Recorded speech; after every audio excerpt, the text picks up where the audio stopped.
This is Bad Movies We Love, part of the Shice Podcast Network. If you're listening to this, you are the resistance.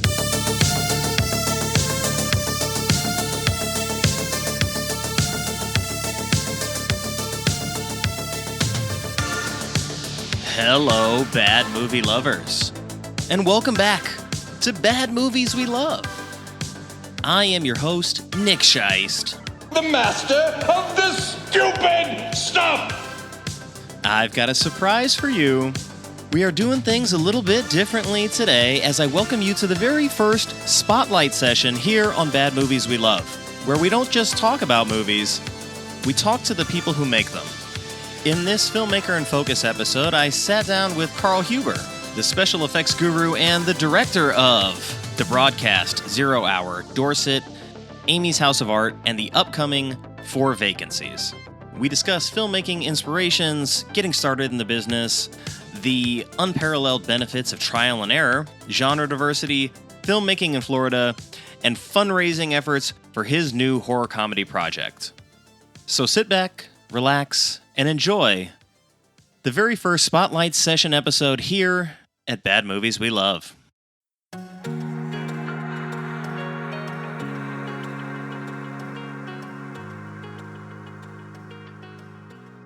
Karl, welcome to the show. Thank you for being here. This is kind of a anomaly for Bad Movies We Love. We usually do the director interviews elsewhere, but you reached out to me. I'm glad you're here. Thank you. Yeah, glad to be here. I've looked into the to your site, followed you on the page there. I'm not intentionally trying to make a bad movie here, but I do like watching a lot of bad movies, especially the very B-rated, just poorly made ones. Better on Tubi, Trauma. Yeah, I mean, yeah, so I'm I know them well.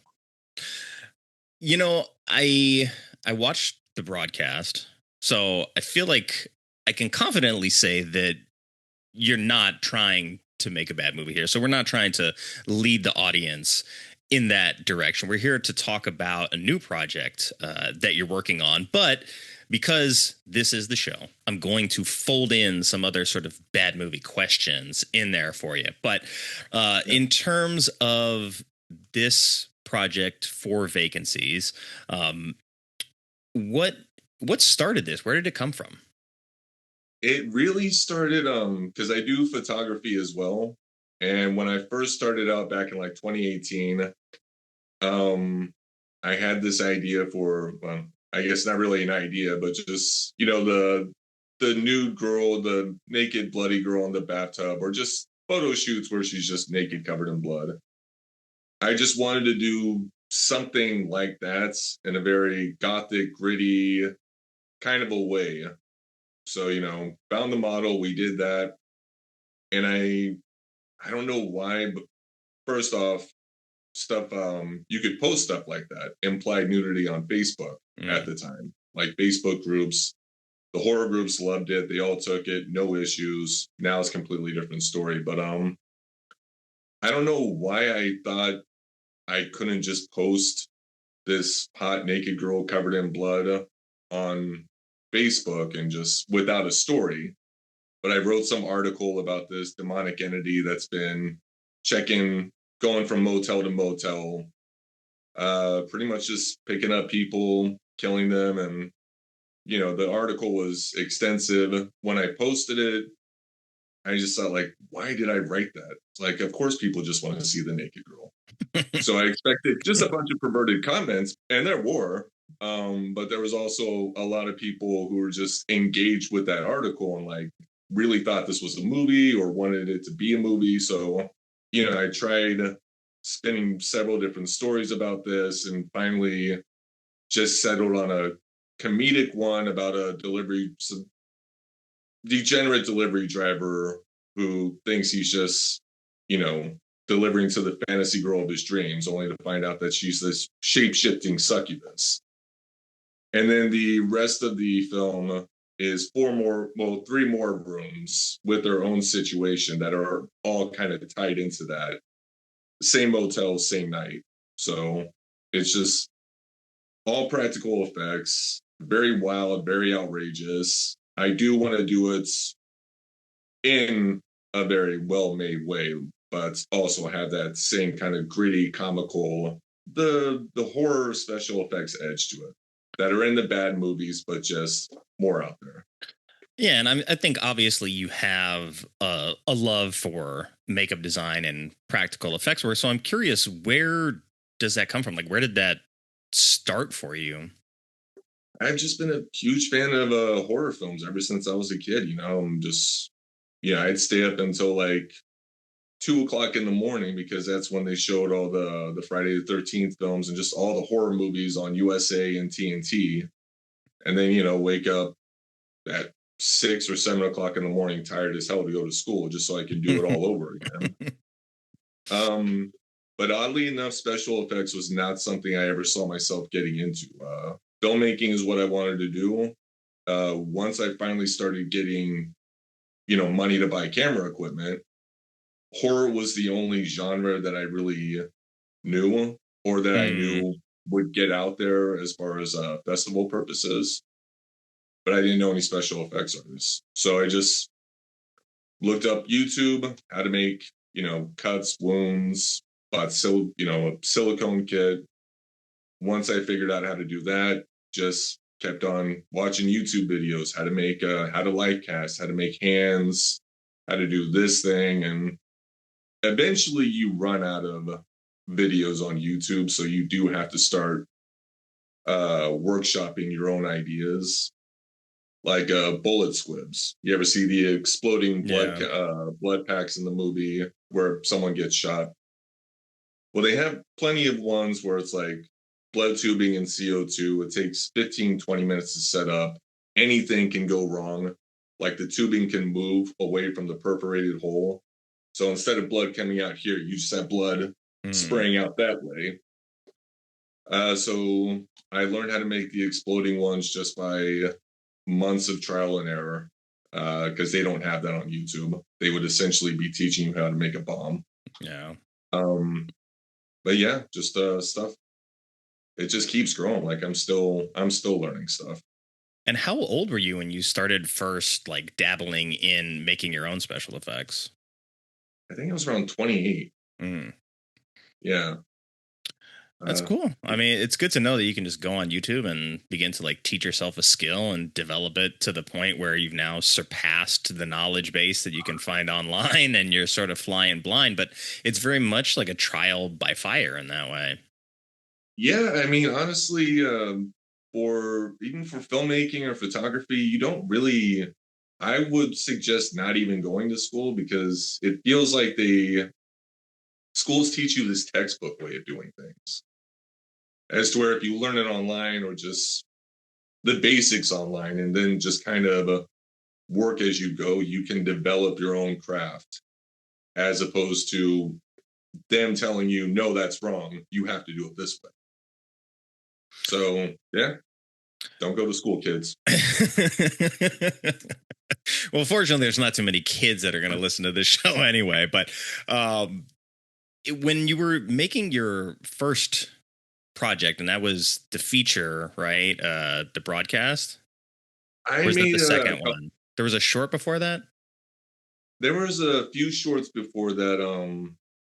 They were all on my YouTube video that ended up getting permanently deleted back in 2021. To this day, I still don't know why. YouTube just, I had there were short films that was on a previous hard drive that crashed, and I was like, what? It's on YouTube. It's fine. It's going to be there forever. And 2021 comes around, I get a message from YouTube, and they're like, hey, by the way, we just permanently deleted your channel for repeatedly posting sexual content and nudity. And I was like, none of my shit has nudity. It's all like special effects stuff, short films. So I tried appealing it 11 times and I got the same AI response back saying that we reviewed your thing. And so I just started a new channel. But I made about 3 other short films that were not great before I did the broadcast. I looked for 0 Hour, and that was one that was redirected me to Facebook and then told me that the YouTube channel was no longer there. Zero Hour is on my new YouTube channel. I can send you a link to that one. But yeah, that one back in those days I was trying to do more dramatic stuff. So the broadcast is a dramatic thriller, which I thought, it's about the 1938 War of the Worlds radio play. And I thought, like, okay, everybody wants there was one movie in the 1970s about it. It wasn't great. It had way too many characters.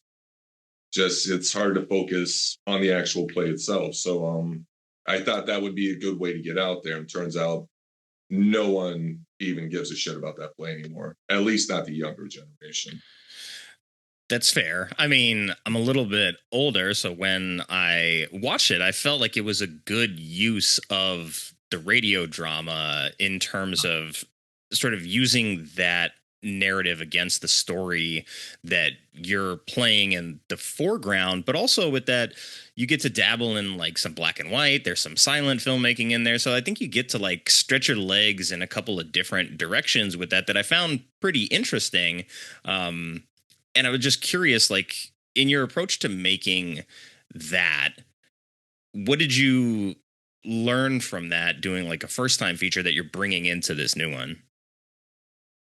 A lot of things. That one, for one, if you're going to bring film, if you're going to bring your friends into the filmmaking experience, make sure they're dedicated to the process. Just because I had a couple of friends that I brought in who they fucked around and honestly pissed everyone off. They got on my nerves. I stopped talking to them after that.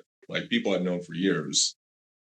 Just because of how blatantly disrespectful they were being to the entire, because I prepped for about a year putting that film together. And I maxed out a bunch of credit cards to make it. And I guess for one is I did have a storyboard, but it was just a bunch of pictures, not really organized. It was organized to the script page, but there wasn't really any notes there or anything. So now I kind of do things in a graphic novel sort of approach. Like I draw the storyboard and I put a box for the characters' actions, cinematographer, what they need, lighting, special effects, and it's just a lot more organized. And I see it on sets. There's plenty of sets that don't use this method, and it's just chaos. They always run behind schedule. They have to compromise shots just because the director, no matter how well they can articulate things, somebody just isn't understanding it. So you need time to get that out there. So, yeah. Well, listening to the answer to the earlier question about like the development of the story for Four Vacancies and that starting from like a series of photo shoots, are you a visual thinker in the idea that like you see the scene that you already have in your head and you write it out from there? Yes, definitely. Not only do I write it, but getting back to Zero Hour, when I was writing the scripts of that, I was drawing the storyboard at the same time. Like as I'm writing it, I got my sketch pad with me, just drawing everything out because that's how it was running in my head. Just I didn't want to like forget anything, just get it on there. So I think that script and the storyboard took about 10 days to develop, but it still took 9 months to shoot the film because the casting really. I wanted to. It centers around a woman who believes aliens are an alien she met 20 years prior is coming to take her to a new planet, but now she has a 5-year-old daughter and doesn't know if the daughter's going to be able to go with her or not. And this is the last. It's counting down the hours before the alien is supposed to get there. So 9 months before we even started filming that, I already had the actress, but needed to find a little girl that looked exactly like her. And surprisingly, found her on the first attempt.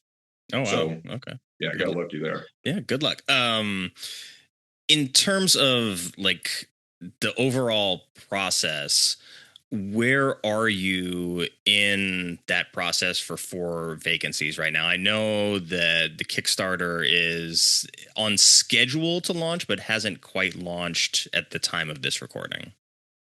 Yeah, we're hoping to get it launched in late June or early July. I'm just trying to get the word out there. I'm just using several different methods, mainly meta ads, to just collect leads, followings to the actual Kickstarter campaign. Um, most of the time when Kickstarters or Indiegogos fail, it's because somebody just made the page and launched it, and maybe shared it with friends. Like they didn't. You have to do a pre-launch, otherwise, unless you're just raising a few $100s, it's gonna fail because no one knows about it. Yeah. Yeah. So, what's the biggest hurdle right now in getting this project off the ground? Is it word of mouth? Is it just financing? Are you still like, is casting an issue for you at this point? Not so much casting, really just the financing at this point, the actual know-how, making the special effects. I'm As of right now, I'm currently just writing out storyboard while getting the word out there every day. Just with any minute I can get. Like I'm just on my computer, just meta ads, Facebook, Instagram, TikTok, just throwing it out there. So right now it's just the financing. If we can't get that, then the film just doesn't happen, pretty much. But I've been working on this film for about 6 years now. Oh, wow. Yeah, 3 years. Like I said, the entire film takes place on the same nights, and it's essentially all happening around the same time. So it took about 3 years to actually map out that script, like how you cover 4 different events happening in 4 different rooms in the same time.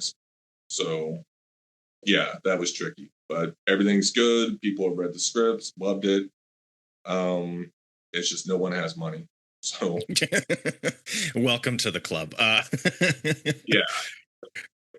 So I saw that the pitch video, sort of suggested this is a cross between like Bad Times at the El Royale, sort of meets Creep Show. And I watched Amy's House of Art, which I liked and had a very sort of light comedy touch to it, even though it has some pretty gnarly, like practical effects to it.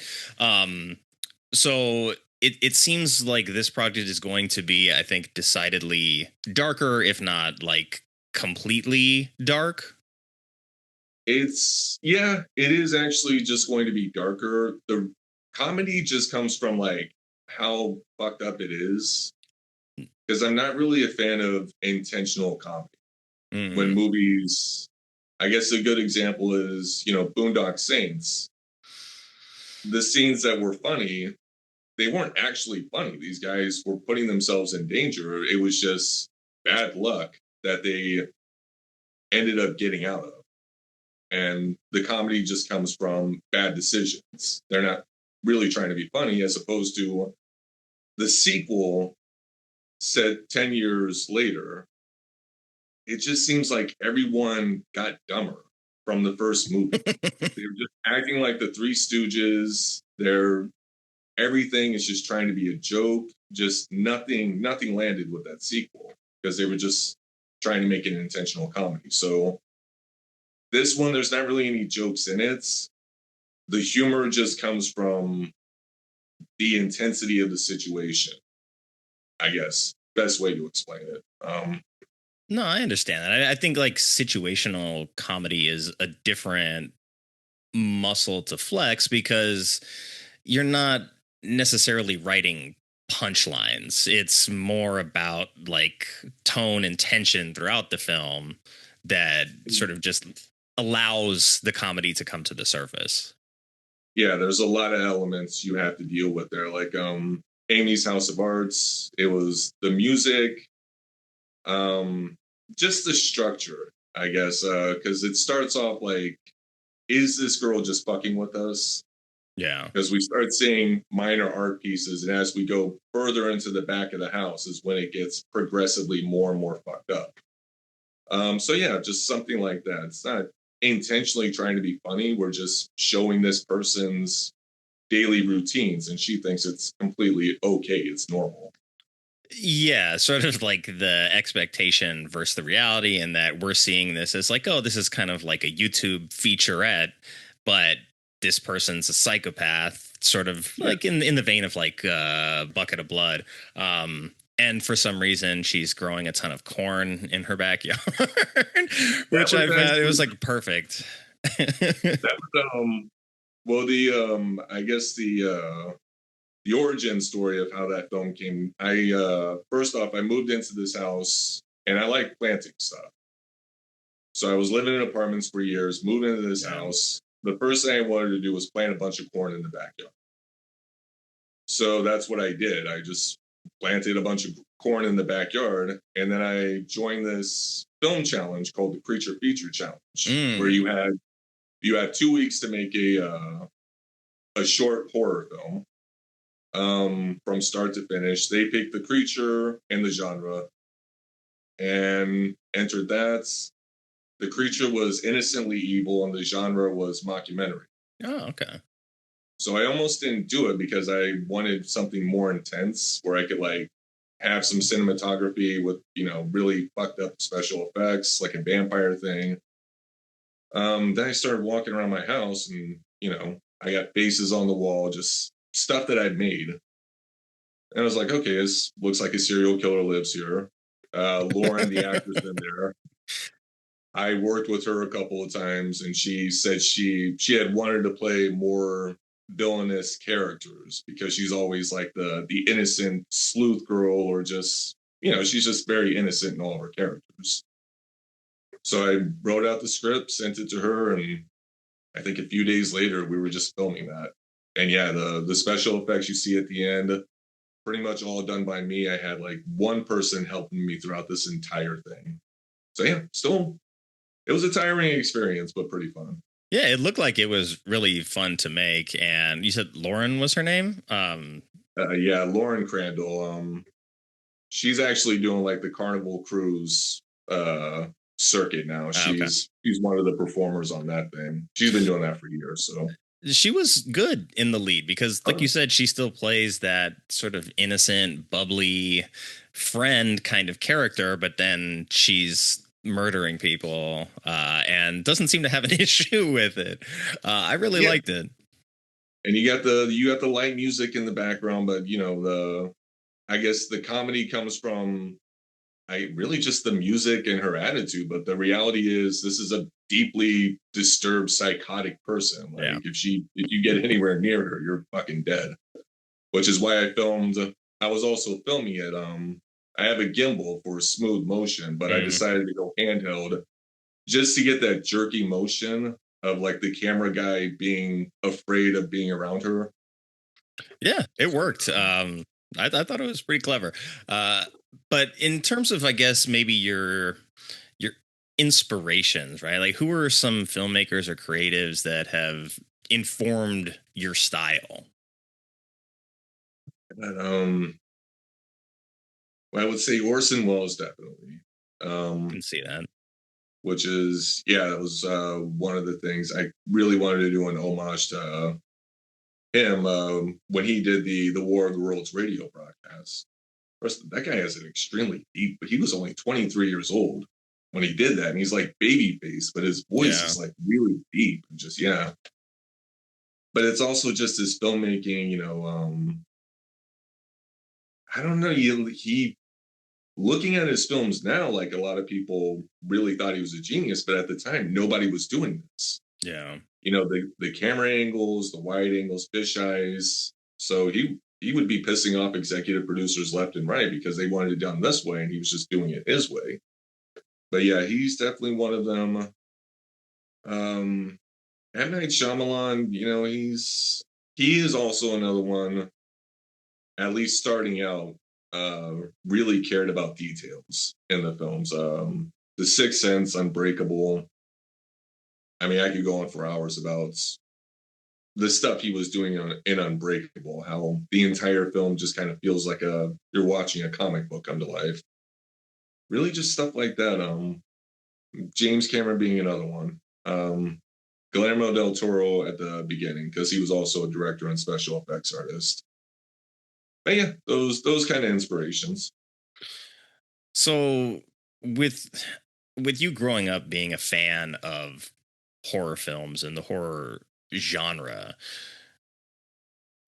I guess what are the films that were like your go-tos? Was it all B-movie stuff at the time? Were you into slashers? Because I know a lot of films from the 70s and 80s really, like, even when they were maybe not being good films anymore in the franchise, the emphasis on having good practical effects, I think, was the through line for those franchises, even like maybe well beyond like what would be the expiration date.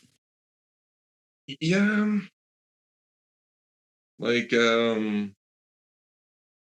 what do you like? The expiration date, as far as when CGI came in, or did those special effects like hold up over the years? Well, I was more referring to like a franchise that's now in installment number 7, or the Hellraiser is in like number 7 or 8, right? It kind of like, it was a really good franchise for the first few films, and then they got less money to make the sequel and less money to make the sequel, less money to make the sequel. But what always stayed consistent with those movies was the adherence to practical effects and stuff like that being the core of what made those movies entertaining. I see what you're saying. Actually, I think with Hellraiser, I think they're on like the 16th film now. Yeah, I was being generous. Yeah, yeah, yeah. Yeah, I think. Well, I mean, growing up, yeah, like Hellraiser, it was really just the mainstream horror stuff. We had basic cable growing up, so it's not like they were just gonna, you see a Dario Argento film on USA or something like that. It was just very much Nightmare, Friday, Halloween, Yeah. Hellraiser, stuff like that. Very toned down, just for the sensories. I don't know. I kind of got desensitized with slashers right around the time Scream came out Mm. because they were all just following that same formula plot. And I don't know, after the 80s, when the 90s came in, they were just really toning down on just everything, the violence, the nudity in films. They were just, when you watch Scream again, it's all really just implied kills. You'll see like the aftermath, like barely see a knife going. I think you see a knife going into Drew Barrymore in the beginning, and that's about it. The rest of it is you see a knife go up in the air and comes back up, it's got blood on it. So and just they kept doing that. I think it was I don't know, maybe 2010s area when they started bringing violence back into mainstream stuff. Mm. And now it's just gotten out there even further with Terrifier and stuff like that. But yeah, I liked watching the B. I started watching the B movie stuff because yeah, they didn't give a shit. Like they didn't have financial boundaries. They didn't have to answer to anyone, executive producers, none of that stuff. Like it was bad. The acting was terrible. It was normally shot on a VHS or a high 8, camera. But I don't know. There was something entertaining about it, at least to me. Like you knew what you For were sure. watching. Yeah. This was not going to be a film that was going to change your life. It was just there to occupy some empty space in your life. So, and every once in a while they did kick out a pretty cool kill scene. And is there like a movie that you like watch and you're like, I know this movie is bad, like maybe the writing sucks, the acting sucks, but you just love it for what it is? And there's actually a lot, especially during the Halloween season when I'm working in the studio. throw on Tubi or Trauma or Yeah. something like that. They're just, there's these people are still pumping them out. We even have a few production companies here in Florida where they make about 7, 8, 10 films a year. They film them probably in like 4 or 5 days, entire feature films. Oh, wow. And it's just, yeah, but it's, at best it's mediocre because it's done in 4 or 5 days. Like how much consistency are you really getting out of that when you're trying to do it that way? So it's just not a very coherent film is what you're watching when you do it that way. So what is the state of like filmmaking accessibility like in the Florida area right now? Not great. We lost tax incentives back in 2012. Oh man. So yeah, and I think 3 years later, because there used to be a lot of Florida was one of I think it was the third most, the third highest state that had filmmaking done, where people would just come to shoot a film here, even if the setting was in Florida. They would just make it for like a tropical jungle or something and Yeah. just shoot that on a beach in Florida. Yeah. And now we have films that are literally set in Florida, but they're being filmed in South Carolina Mm. because South Carolina has better film incentives. Yeah, we don't have anything. If something is being filmed here, it's through something called brand integration. And these are really just like the Hallmark and Lifetime movies you're seeing on TV. Corporate companies that advertise on TV will pretty much pay to have these films made. Papa John's is going to give them $75,000 to make this film. And then these films are really only made for about $250,000. Wow. You get like a former A-lister like Lindsay Lohan will probably be in these films because they only have to pay her, $800,000 a day to be on set. But as far as horror goes, there's no support there whatsoever. You have to go through the crowdfunders, or you just have to know someone who's rich and willing to do that. That's what LA is actually like that now, from what I hear. Yeah.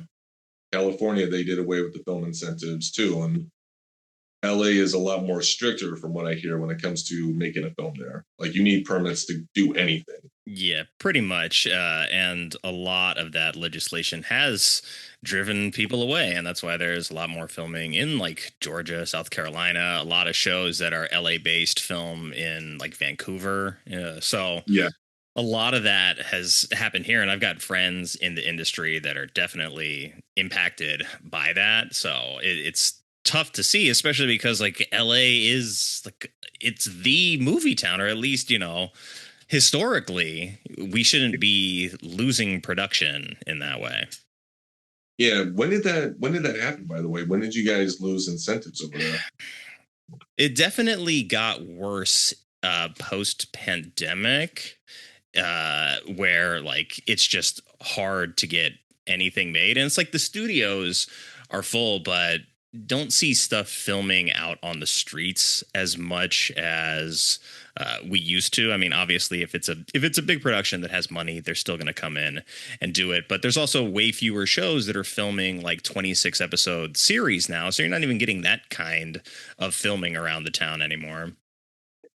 Yeah, I have actually noticed that a lot of TV shows have kind of like cut their um what is it, episodes in half per season now, as opposed to, I don't know, Yeah. 10, 15 years ago. Yeah. You had mentioned brand integration as something that is helping get films made. So I'm curious. Number one, you mentioned Papa John's. You've got a pizza guy in your movie. I'm not saying that like get Papa John's to sponsor that, but in terms of like how films get funded now, like are you at the point where you need to sort of like reach out to brands in order to maybe like help bridge the gap between what you can raise and what you need? I definitely looked into that, and honestly, I want to say 30, 40 years ago, that would have been the case. Um, when brand integration first, well, I mean, it's always been there, but when they started doing it with movies, I guess back in the 70s and 80s, corporate stuff like Dunkin' Donuts, KFC, Papa John's, Marlboro cigarettes, just anything that's a franchise or corporate would throw their stuff in anything. But after research and reviews, and they look at the data on what did well and what didn't. Horror movies did not do well. So let's say there was one Swiss Army Man. Have you heard of that? Oh yeah, I love that movie. Hostess, they reached out to all of those people, and Hostess was the only one who gave them any money to let them show their brand. But that's only because Hostess was literally dying again. Mm. But all the other when you pitch these people, because I did try this, it didn't work. When you pitch these people, you can only do a 2-paragraph thing, and just to sell your movie. And a movie about a guy finding a dead, talking, farting corpse just doesn't really sell.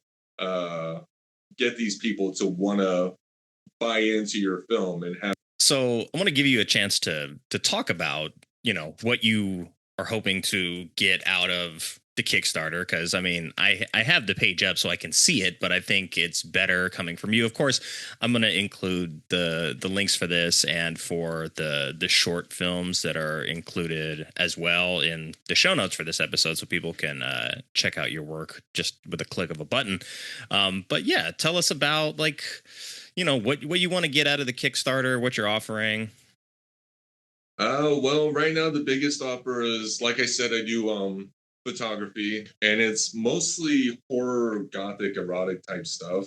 There is stuff with wardrobe concepts in it, but it's just I've been doing it mainly as a hobby, and also kind of just to build up my social media pages before Facebook and Instagram started losing their shit about just the smallest bit of implied nudity. But I have cosplay photo shoots. There's a Patreon page for it now, uncensored. It shows not only the photo shoots, but there's also time lapse behind the scenes, how special effects are done, what cameras, lenses, lighting techniques. So even if you aren't going there just to perv on all the models, you can still learn. There's a lot to learn special effects, and if you are trying to get into photography, you can learn about the type of gear, lenses, lighting equipment. That way, you're not spending thousands of dollars on shit you don't need at first, like I did. But yeah, for $25 is one of the perks. They get a 1-year free subscription to that, which is honestly just an awesome perk. Like right now, it's $7 a month. So $25, they get free unlimited access. We have coming back to brand integration. If you do have a product or something you want to promote, or just even a website, social media, we do have I don't want to say segment, but there is kind of a spot in there with one of the characters where you can get that out there. I don't have that number up on me. I know it's on the pre-launch, but yeah, there's just cheaper tiers. You want a copy of the script or just a digital link, or digital file of the film when it first comes out. I think those are around $10, $15, $20. Then you have the higher perks, producer, executive producer. If you want to spend the day on sets, I'm going to be adding more stuff on there, like special effects, tutorial packages for anyone wanting to get into that game. Also, discount links to my Etsy page. We got Halloween season coming up soon. So, well, cosplay Halloween season. So, if you want discounts on teeth, mask, props, prosthetics, there'll be a tier for that. And yeah, just also description of the film, what it's about. Pretty much just this roller coaster gore ride, basically. That sounds fun. I know there's a lot of fans that are big fans of the horror genre specifically for the gore elements and the practical effects. I mean, I know a lot of these people personally, so I think I can speak to a desire to still see this kind of stuff put to film. I'm looking though. One of the perks is $50 for a Blu-ray copy and film poster once the movie is complete. So for something like the Blu-ray, like where does that come into the process? Like once the film is finished? When the film is, they do have what is it? Backer kits is what they're called, and it's kind of just a funnel of getting things mass produced, like DVDs, VHSs, Blu-ray copies. You can either pay somebody to design the cover and stuff like that. I usually do this all myself anyway. Yeah, the Kickstarter page was made by me, the concept art, all of that. But yeah, you can either, throw somebody a few $100s. I don't know the actual price off the top of my head. They'll design the cover for you. You submit that into the company who, send them the file of the film, cover art. They, make 500 Blu-rays, charge whatever that is with a bulk discount rate. And when you make those perks, you just have to kind of factor that price into the perk of the tier. So I would say for $50, that's probably going to 25 of that's going to the film. 25 of that is probably going to, Kickstarter's fee, and then you have the manufacturing of a Blu-ray and poster. Gotcha. And it looks like at the lower level, at least, it says if you donate 20, you get the $10 perk. So does that stack as you go up too? Like if you donate the 50, you also get the lower tiers, or no? For the most part, it I think after $40, it kind of branches out as to what you'll get. Gotcha. Okay. But the main thing, the $25 Nocturnal Dreams Patreon page, that's going to everyone who donates above $25, no matter what. I think even the script and the digital copy is pretty much sewn into all the perks as well. But as you go up higher, those perks are still there, but other perks are just kind of like, handpicked to sort of tailor to that perk. Gotcha. But okay. executive producer would get all of those perks, with the exception of producer and stuff like that, because they're already executive producer. They don't need that producer credit. Yeah. Because this is in pre-launch right now, I don't see. I don't think I see the goal listed. Do you know already what that number is in mind that you're looking to crowdfund? Right now it was there at first, but right now we're at $250,000. And like I said, depending on where we are with leads and followers at the time of launch, I have to be flexible with that goal. Yeah. Because I'm putting a lot of money into the campaign itself right now, just with getting leads. Like I'm maxing out credit cards just to do this. So at the end of the day, I don't want to, if I fall short, because I have looked up how many leads you would need to actually fulfill that 250 grand. So if I fall short of those leads by the time we launch, I'm going to have to just lower that and just kind of hope that the other, the rest of it, like if I have to lower it to 150, 200 grand, just hope that there's excessive donors after we meet that goal that brings it up to that 250 or possibly more.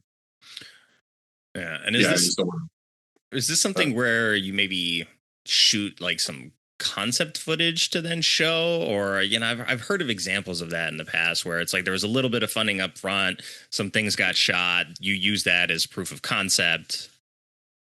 I've heard of that, and I've been a part of those proof of concepts. And the thing is, getting back to why Kickstarters fail is people do these proof of concepts, or they make a really good page. Maybe it is, maybe it isn't, but it's their opinion. But no matter how good the page is, how good the proof of concept is, and the fact that we're in Florida, you're not going to show that proof of concept to investors and get them to invest in Florida, especially for a horror film. So crowdfunding is, a last resort there. And if you don't do the pre-launch, everything you just did, if you paid $10,000, $15,000 to make that proof of concept, that's all it is. You can show it to, and that's kind of what happens is these people show it to festivals, or they just have it as an unlisted YouTube link. That they still 10 years later, proof of concepts that I worked on, still nothing. Like they did a failed Indiegogo or Kickstarter, and yeah, they didn't do the pre-launch stuff, so it failed. It's a tough needle to thread. For the people that are listening and like considering, or that will consider, signing up to be part of the Kickstarter, where primarily does the budget get allocated? So like say you raise your money, like where does that money go? Is that for securing sets? Is that paying the cast? Is that licensing? Pretty much all of that. Licensing, legal, there's insurance needed, cast. If you're working with SAG or non-SAG members, like union actors, preferably it would be best not to work on union sets because there is a lot more red tape and just legal bullshit you have to go through. And those are just confusing nightmares. But the good thing about horror is that you really don't need well-known talent. You just need like a, Terrifier or the Winnie the Pooh film, which honestly, I mean, that right there was a bad movie. But it made Blood and Honey, yeah, but I think it made around $7 million in box office. It was $100,000 film. What was it? In a Violent Nature, I think, was more of a critical thing. I think it was I don't think it did that well in box office. I think it made a few hundred. In a Violent Nature, where the point of view of the serial killer. That even had some like really good practical effect kills in there. Yeah, very much so. But I don't think that one, despite all of its hype, it's one of those weird films where everyone knows about it, but it still did not do well in box office. Yeah, I think it did like really well among sort of like hardcore horror enthusiasts that are really big into the practical effects, and then I think wider audiences just it didn't translate. Yeah, like Terrifier 2, I think that made $16 million in box office. Yeah, I think Terrifier 3 when it came out was number 1 for a while. Did really well. So there's definitely a market for it out there. Oh yeah. With looking at, I guess, your schedule, when is the actual launch for the Kickstarter? If I had to pin a date on it, I would say June 28th. 28th, end of the month. Yes, at the end of the month. just to like pinpoint where in my head the 28th would be a good time. But like I said, it could hover maybe a week after that. It just, like I said, I don't want to launch this thing until I have the pre-support that I'm just desperately trying to Gotcha. scoop up every single day. But it is getting there. We're about 2,000 email leads in. I'm currently Good, trying good. to, yeah, I spent most of my time focusing on just email leads, and then I then I found out that if you go to the actual pre-launch page, you can follow that, and Yeah. getting pre-launch followers is it's kind of a toss-up right now. I'm hearing that leads are better, followers are better, so I did focus on the leads. Now I'm trying to get more followers. So I'm just trying to get that number up there. Cool. Um, Well, I will do my best to make sure that that number gains traction. The link, of course, for the Kickstarter and all that stuff is going to be in the show notes for this episode. I've asked you everything that I really wanted to ask you. Is there anything that you wanted to add to the conversation before we wrap it up? um, I mean, I did have a question, but is that like the normal background that you have there, or is that just something the No, because motel? yeah, because you're doing 4 vacancies, I always sort Okay. of like pick a themed background I based thought it. on what I'm talking about. I thought it at first, but I was like, that kind of looks like it can go well with any sort of horror film genre. Really, it's Yeah. a shady looking motel. As long as my head's in the way, it doesn't even say motel. Yeah, You well, just tell. thank you for that.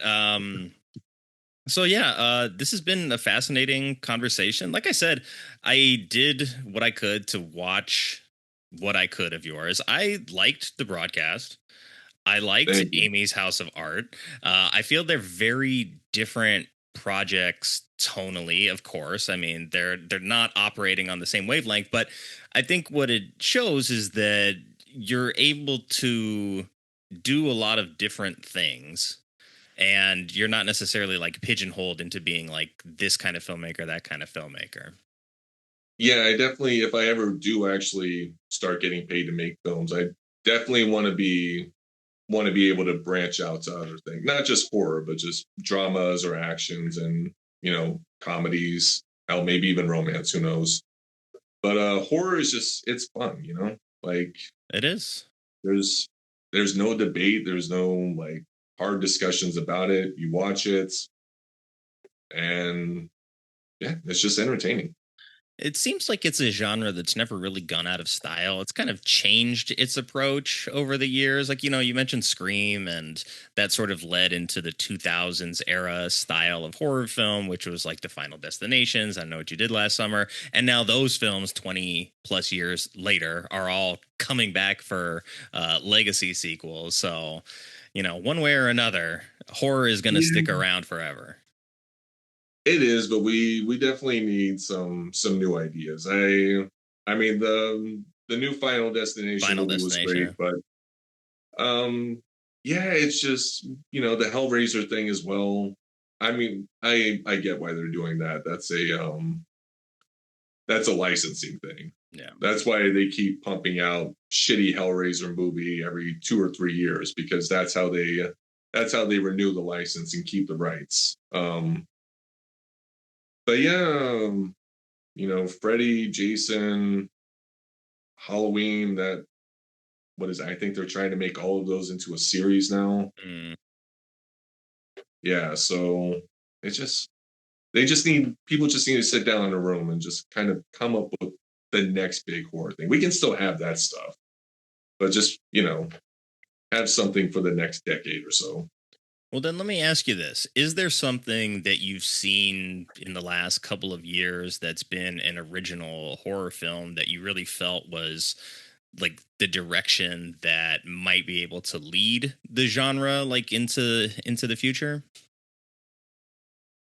A new horror film. I mean, I would probably say Terrifier is definitely opening some doors. as far as what it brings, genre wise, Killer Clown, but it upped the ante Yeah. on the violence, especially what they're allowed to show in theaters. Like I think COVID was also the reason for that film's success, because the theaters just needed to get more people into the theaters. And before then, you had the MPA, like, this film could not be NC-17. It needed to have a rating. Rated G from R. If it's NC-17, we'll let it into a couple of theaters, but that's it. But now they're just letting anything in. I don't think Terrifier was even rated. It just went in there as unrated, and I think 3 from Hell was also unrated, but it was only allowed in select theaters for like 3 days, and that's it. But yeah, they COVID and Terrifier just kind of like opened the door for people who want to make more, who just want to push that envelope of just graphic violence, especially done practical wise. So I think that's what we probably have. That's probably what we're going to start seeing now, not only with just horror, but also probably with action and maybe even drama or comedies. We're just going to see like the graphic violence just kind of get up there. Yeah, I mean, it was successful. I don't see any reason for Terrifier to stop at number 3, or at least for Damien to like leave working on like those kinds of projects. I think they are going to stop at 4. At least that's the news I heard. I don't know. Has he? Everything I've looked into about him, it's pretty much just Art the Clown based. Like All Hallows Eve was Art the Clown. So I don't know. It'd be nice to see if he's got other ideas out there after he finishes off the Terrifier series. Because and he might be in a position to, now that he has a film that he can make for low money and have good returns, might be able to get a little bit bigger studio involvement if that's something that he ultimately wants. I mean, I think Terrifier 3 made $84 million worldwide. So it was crazy impressive. Depending on how he did that distribution deal, he might not actually need any kind of studio backing or anything. And make whatever he wants to make at this point. Yeah, it just depends on how much of that money went into his pocket. Yeah. Well, it has been a pleasure talking to you. It's been really fascinating. Got to sort of pick your brain on just the business itself and this upcoming project. So thank you for your time. It's been awesome, man. Thank you. Thank you for joining us for the very first Spotlight session here on Bad Movies We Love. And a huge thanks to Karl for sharing his time and his stories with us today. You can find more of his work at Crimson Hands FX. That's the letters FX on Instagram and on Twitter. And make sure to check out the Kickstarter, which is in the countdown phase. I'm going to make sure that all of that stuff is up for you in the show notes, easily accessible, just a click away. If you enjoyed this conversation, be sure to follow the show, leave us a review and a rating if you have the time, and share it with your fellow bad movie lovers. And until next time, keep loving what others might leave behind.